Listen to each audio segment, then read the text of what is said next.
What inspires me? I guess just like a lot of my music is about like love, which is I guess typical for like an R&B singer to do, or just like any singer. Like everyone writes about love because I feel like that's something that everybody can relate to. Like we all go through like heartbreaks and stuff like that, which is probably the most depressing thing in life. Whenever you do go through heartbreaks, you just want to listen to music that will make you even more depressed. For some reason, this is what we all love to do.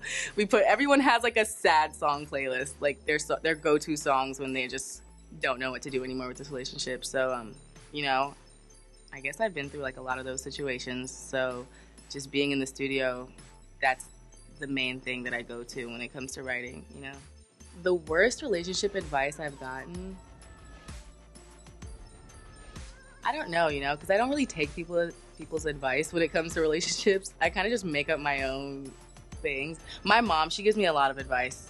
I'm not sure if I take it all the time. Actually, I don't take it any of the time. She's like, don't talk to this person. And what do? I go talk to that person. And she's like, I told you. And I'm like, I should have listened to you.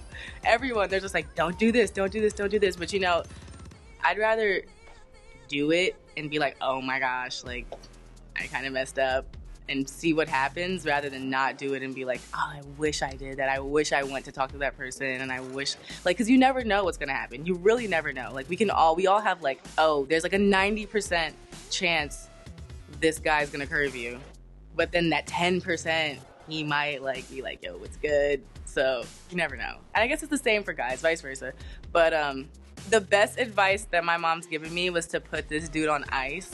And then he was like sweating me for like a good 2 weeks. And then I kind of like got excited again. And I was like, oh my God, I like you. And then he kind of just like disappeared again. So when I get into the studio, I'm just really like focused on completing the song. So I've never really like, I mean, my friends, they'll come. And I just like to have like different energy around me. So it's never really like a crazy story, you know. Working with DJ Mustard, he's like one of my favorite people to work with because he's funny, first of all. We have a lot of inside jokes.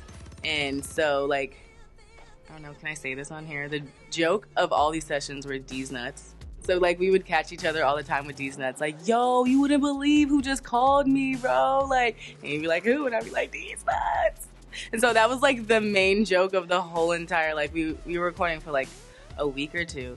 And we got some amazing songs done. And, you know, he's really talented too. I like to be in the studio when the beats are like being made and, you know, we vibe off of each other and create this sound. So it's really exciting.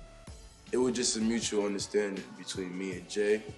It was like, you know, he understood that I wanted to follow my own path. And the girl didn't want to turn her phone off, so she was drunk, like way drunk, out of her mind.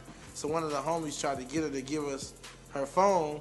By the way, I had the short stack bus. Like, I have a video on my YouTube channel where you got Kanye West, like, beautiful silver buses. My bus was literally yellow and small. And if you're a hip-hop head, man, if you are just a hip-hop head, you know what I'm saying, don't listen to us like that. Go listen to whoever you feel hip-hop is. That's how we feel about it right